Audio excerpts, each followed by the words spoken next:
All right, guys, I just have a couple of questions for you. So, it's Mike from Chipmunks on YouTube, Mike. So, he's an independent YouTuber trying to make it again. So, I just have a few questions for you guys just about the gaming industry and as a content creator as a whole, right? So far, you guys enjoying the con? Good. Yeah, tap. Yeah, I'd like to think that's what it is. For the PS3 stuff? I got a complete box full of Oh, no, I just traded in Red and Blue Tip for World of the World. That's good. Yeah, bro, that game is just going on, man. Like, let me just get it now before it's like I gotta get that one too. Yeah, it's so weird. Alright, so I was going to ask you guys, do you see the industry starting to focus on AA games as opposed to AAA, given some of the current failures of backup games, and then some rebirth sales-wise, PlayStation, Xbox, backup exclusives, etc.? I know you guys have touched upon it a little bit on each other's channels and stuff like that, but it seems like the gaming industry is kind of bending a little bit because AAA gaming is kind of unsustainable.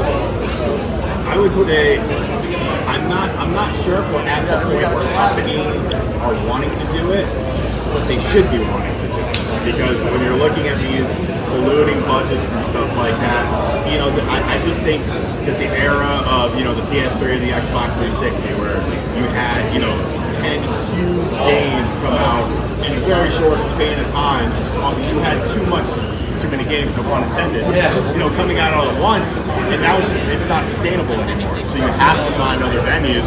And, you know, AA games can be really good. It's just also, I think, with the emphasis on Metacritic, a lot of these journalists and reviewers, they don't view something as a AA game. They you know, they'll rank this game very similar to another game that might have some similarities, but it has a half the budget. But I mean, you know, and that's not really a knock against journalists, because I'm sure YouTubers do it too. But it is something to kind of keep in mind. I was one to sell out of it a little bit, man. Gaming journalism, that's a whole other thing. That's a good thing. You guys have any input on that? Somebody's tightening up budgets. Yeah, absolutely. I mean, after the company-wide cuts of about 900 staff, about 8% of the workforce, we had the Insomniac Reach, which kind of filled the center on this, which is made for D&D cuts across the studios. Yeah, you see something like Spider-Man 2 take $300 million to put out. The game made money. Thankfully, yeah. And yeah, it made money, but it's like, how many times can you do that when a game takes 4, 5, 6 years to put out?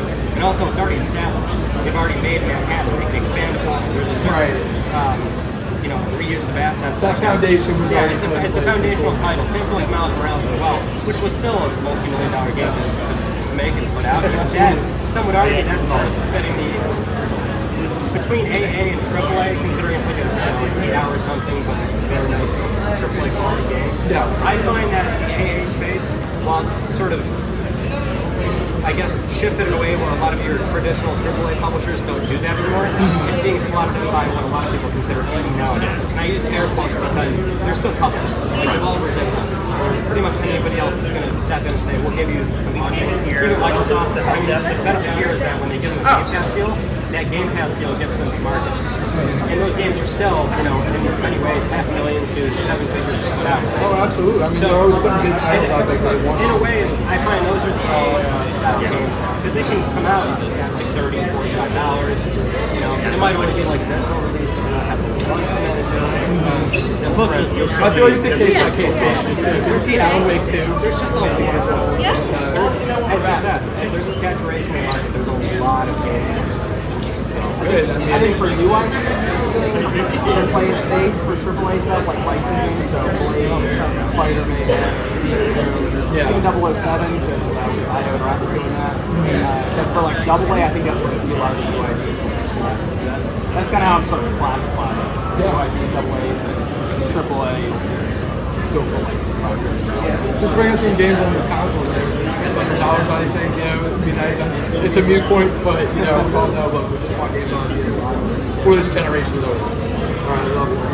Okay, I was gonna say, where do you see the gaming industry in 5 years as a whole? It's a very vague. It's a very vague question. I get it, but whatever you guys' takes on that is, I mean, it's all Live service, more Game Pass, kind of vibes. Hopefully, Nintendo pulls us out of there. We've got to banger next console. But even Nintendo said to prepare. That's on the list too. Yeah, prepare for slower output. Right. So, you know, it's a massive It's a massive thing. I think just, your 1 to 2 big games from a company, that might be all you get. Yeah. You might get Perfect Dark and Fable next year on Xbox. That's it. That's what you're getting. Here you go. Like, it's gonna get tighter and tighter for sure. Absolutely. More remakes and remasters too. That was actually something else that was on the list. So we're touching upon everything, man. Here's a big one. So I'm still working a warehouse job. I'm really trying to break away from that. I love video games. I love the industry. I've been in Nintendo Live in Seattle. Like, I'm really trying to get myself out there on gaming journalism.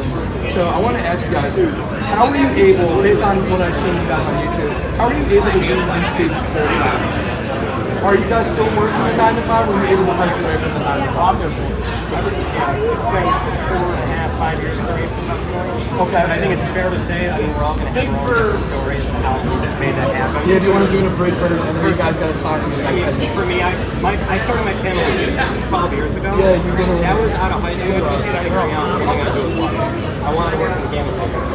So I decided I'm going to go to school. Either get into programming or writing or something. So I decided, you know what, before I do that, let me just start a channel. I think this was around the time YouTube was becoming viable.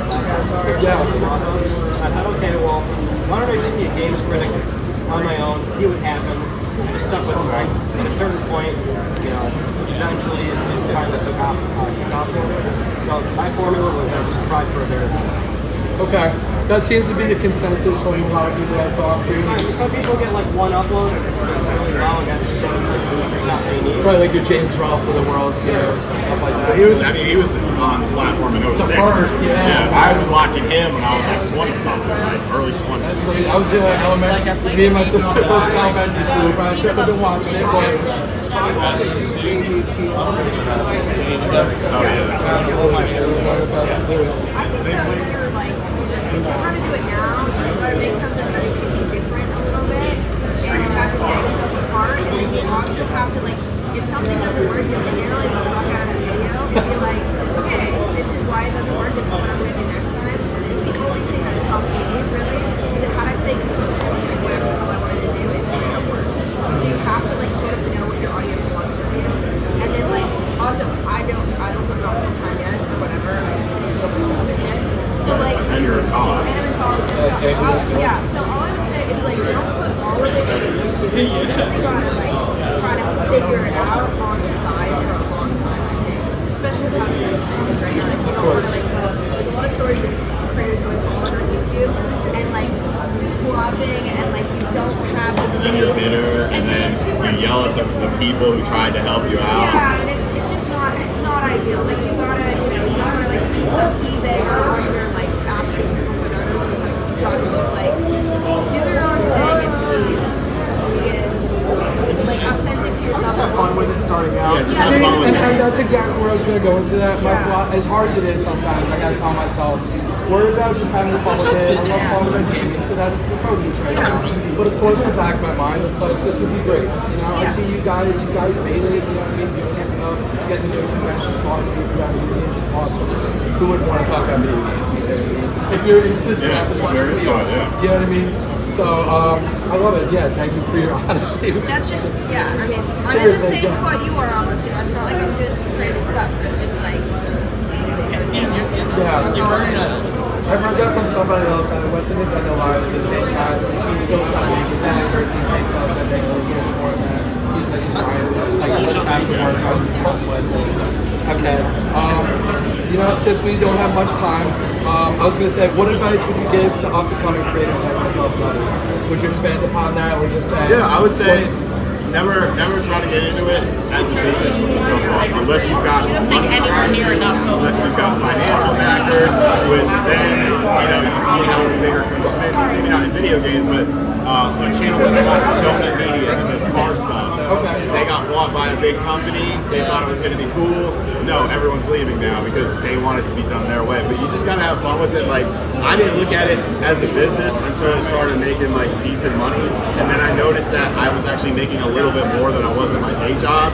And then I was like, well, I want to try this. So I saved up every penny I had for 5 months, moved to a place I didn't know that was $700 a month to rent. And I was like, I'll give it a year. If it works out great, I'll go back. In Delaware too, Yeah, right? no, it's in Delaware. Coming from Smyrna right now. Oh, okay. Yeah. But I mean, you just got to look at it as a fun thing with the potential to make a little bit of extra money, and then something beyond that. But I mean, if you're not having fun with it, then it's pointless to begin with. Right, you don't want to go with the focus of like, This is going to be a This is business. my moneymaker, right. I'm going to make it, because honestly, it's tough.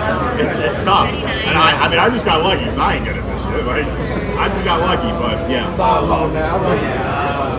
I'm sorry, I didn't mean it. What was your name? Pleasure to meet you. Pleasure to meet you guys. All of you guys, really. But this interview's been great. Thank you so much. Hey, man. I really appreciate it. I'm actually going to meet you guys with that sign. It's on, All right, cool. on that line. So, pleasure to meet you again. All right, John. Take it easy.